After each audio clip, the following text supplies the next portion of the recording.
என்றால் மாண்புமிகு முதல்வரே, நீங்கள் கேட்பது அநியாயம் என்று, நீங்கள் கேட்பது அநியாயம் என்று டிவியிலே பேட்டி கொடுங்கள், டிவியிலே பேட்டி கொடுங்கள், தீர்த்து வைங்கள், தீர்த்து வைங்கள், தீர்த்து வைங்கள், தீர்த்து வைங்கள்.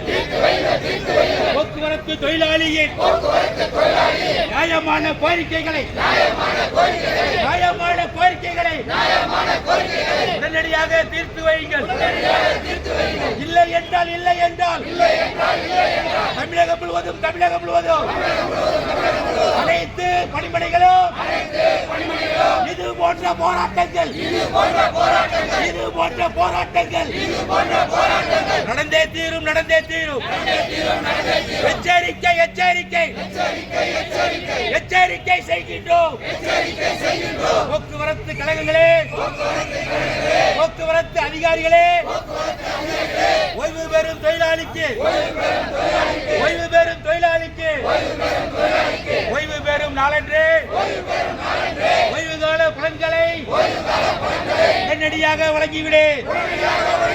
ஓய்வு பெறும் நாளிலே வெறும் கையோடு அனுப்புவதே, கட்டோடு அனுப்புவதே, இதுதான் உங்களது முன்னோர்கள் சொல்லிக் கொடுத்த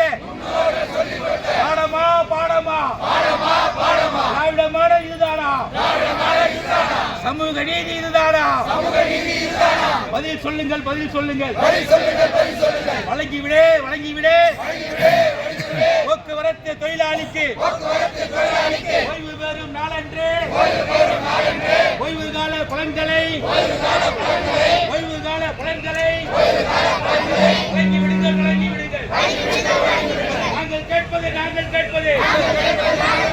பிச்சை அல்ல, யாசகம் அல்ல.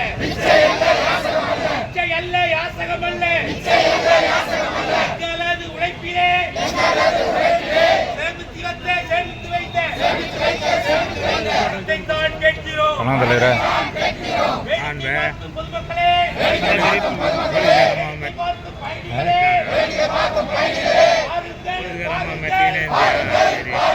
போக்குவரத்து தொழிலாளியே அவலங்களை பாருங்கள்.